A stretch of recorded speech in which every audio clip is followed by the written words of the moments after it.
Yo, what's going on? It's your boy Don Thomas back again with another video. And here you have it, folks. Let's get into it. Guys, you see it in the title. On today's topic, we are talking about none other than Elon Musk and the Neuralink brain chip.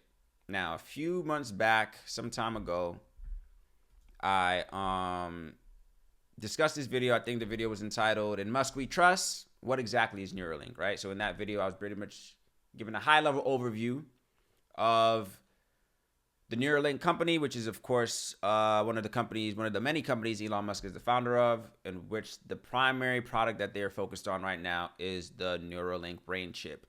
This brain chip, of course, is supposed to give people, I listed through, some of the benefits that this chip is going to be able to do. Primarily give limb functionality back to people who are maybe paralyzed, this and the other. So many other benefits that they are putting to the forefront as why someone would want to partake in this experiment, which is what I'm calling an experiment.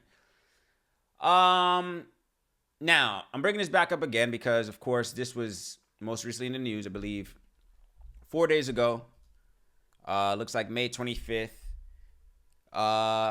This is one step closer towards coming to fruition, right? So the Neuralink brain chip, which and I'm sure many other people in the world have some level of skepticism about, is one step closer to becoming a reality.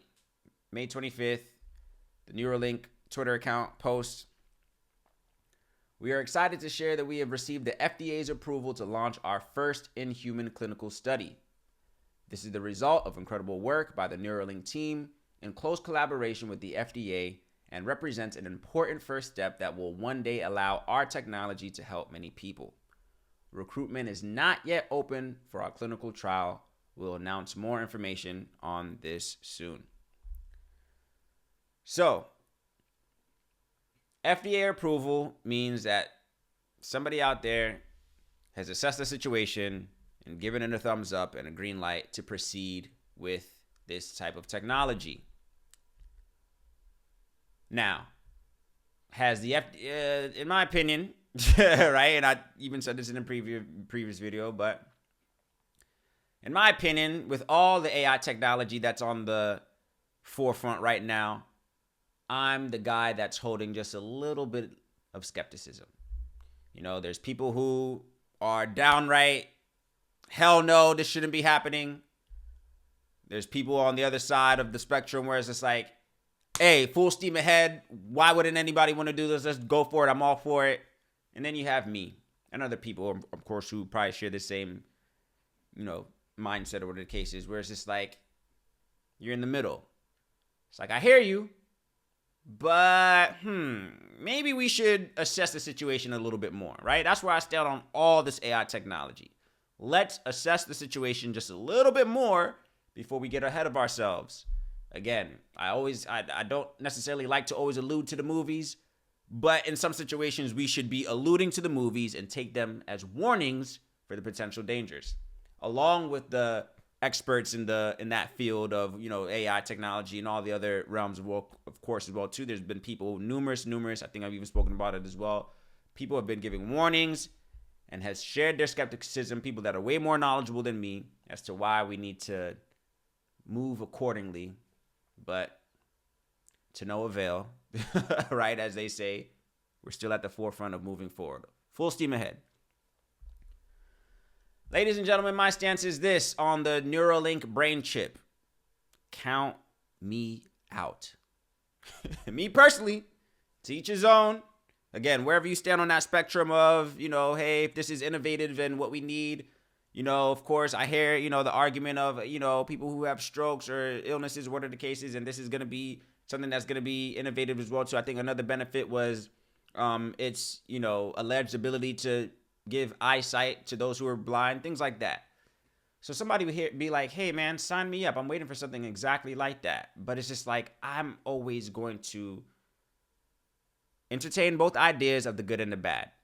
What happens if you allow this business, this company, to lodge a chip in your brain that can, do those things that we mentioned, but can also read your thoughts, sooner or later, of course, be able to download information into your brain. You see, some of these things, you think it sounds cool, but when you think about even just our normal devices, right? So your cell phones, your laptops, your tablets, your cars, whatever the case is. You think about, you hear, stories about hackings and, the system's down, up, Gmail is down, up, Slack is down, up, Instagram is down. What happens when your brain goes down? What happens when your brain gets hacked? Right? Like, come on, right? These are all things that are, of course, connected to the internet. And like I said before in another video, if it can connect to the internet, it can be hacked. If it can connect through Wi-Fi or Bluetooth, it can be hacked. We know there's such things as hackers, and we know there's such things as, malinformation, malware, this, that, and the other. What starts happening when your brain starts getting hacked? Your thoughts start getting hacked. Privacy is out the window. I just don't see how people are not a little bit skeptical about these things. And maybe they are. I'm sure there are. I'm sure there are people that are. But it's just like, why? This is what I say. It's like, we're going to innovate ourselves to extinction. Let's keep innovating. Let's keep innovating. Let's keep doing more and more and more. And then next thing you know, there's not going to be any humans left to innovate with. It's the point I'm trying to make, people. I just don't understand why there's not a higher level of skepticism. I don't understand why there's not more vocalness of, hey guys, let's pump the brakes a little bit. I just don't get it. I don't know. So if you ask me, you're not going to catch me put any type of chip in my brain or anything of the sort. If that's what you want to do, go for it. I already have my skepticism about the government. Why would I sign up for a program? Now, of course, with the Neuralink, they said, of course, recruitment is not open yet, but it will be. First of all, now, you get the FDA approval. Now, I said, FDA has, approved a lot of things so far, which may or may not be good. Don't even get me started. If you know what I'm talking about, you know what I'm talking about. But the FDA also approved something else, right? Only to later find out that, but let's not go down that lane. The FDA approves a lot of things, people. That doesn't necessarily mean it's the right thing to do, is the point I'm trying to make. So, recruitment for this will soon, slowly but surely, and I'm sure there's people waiting, like, yo, sign me up, bro. Like, give me the chip. I know there's people wholeheartedly waiting for this. And again, to each his own. I just don't understand why anybody would willingly, knowing all that we know, knowing that cars are getting hacked, major corporations are getting hacked, phones are getting hacked, emails are getting hacked, everything is getting hacked. But yet you want to now input a chip in your brain that will also make you susceptible to hackings. And God knows what else, right? God knows what else. I don't know, folks. But this one's going to be quick. I always want to hear your thoughts. What do you guys think, man? Here's what I think is going to happen. The same thing with the other product. I don't want to... Ouch. My back, sorry. What was I going to say? I want to get your thoughts on this, because here's what I think is going to happen. The same thing with that situation in 2020, right? Again, watching my words on this YouTube platform. The same situation that took place in 2020, they also proposed a solution which may or may not, and I'm going to lean more towards may not, had any type of effect or benefit or whatever the case is. That's neither here nor there. What's going to happen? And you remember the period of time when people started shunning people, like, oh man, you're not, oh, shame on you. Or, hey, you're not wearing a mask, shame on you, man. And people were ridiculed and shunned. Like, oh man, shun the people who have not, right? Only for a few months later, a few years later, to find out, oh, wait, well, studies show, this is a fact, I'm not just spewing out my ass crack now. This is a fact that, hey, maybe we might have been wrong on that. Maybe it wasn't, yada, yada, yada. The same thing is going to happen with this. First of all, I think I even said in the previous video as well, too. I don't even think this is one of two things. I think it's either the chip is going to be, if it's a movement that they want to be universal amongst all, then they're going to make it easily affordable. I'm thinking this. It's either it's going to be easily affordable for everybody, or it's going to be super expensive where only the elites could partake, right? And I'm going to lean more towards, it could go either way. I think if it's super accessible, hey, easy to do, easy to use, and then it's going to start offering features where you're going to start feeling like you're less than or inadequate because you don't have it, right? So it's like, wait, man, you don't got the brain chip downloaded in your brain? Get with the times, bro.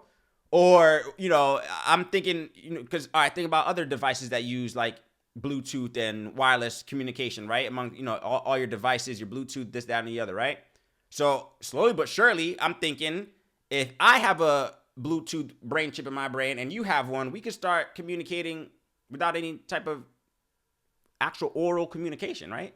Slowly but surely, nobody's going to have to say anything. You're just going to be able to sync your brain chip. I can sync my brain chip to your brain chip, and then we can start sharing thoughts without using any type of words. And you think it sounds cool, but just like Bluetooth, what if things start being sent to you unsolicited?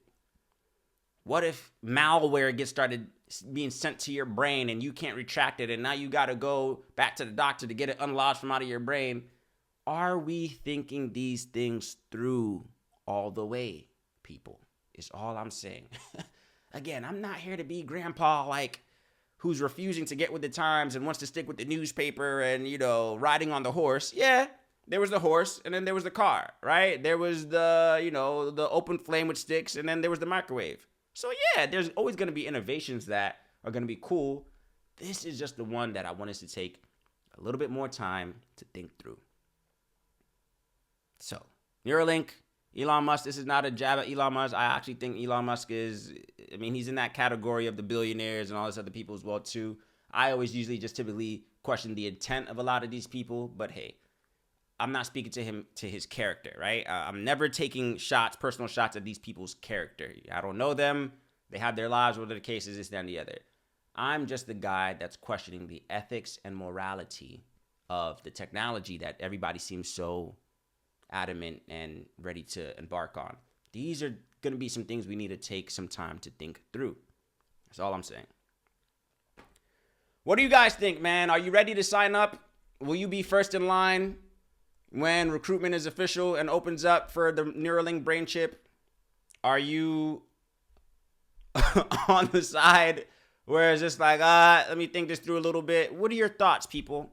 And what future do you see? Because of course mind you, we're only in 2023, and I have some predictions for the years to come in the next 5-10 years. I have 5-year predictions. I have 10-year predictions. What do you guys think, man? What does the world look like for humans? What does the world look like for crime?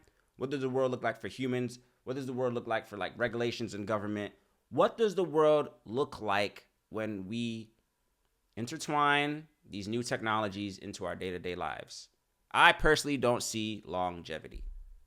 That's my take. What are your thoughts, questions, comments, concerns down in the comment section below? As always, it's always greatly appreciative for you guys tuning in. I will catch you on the next one.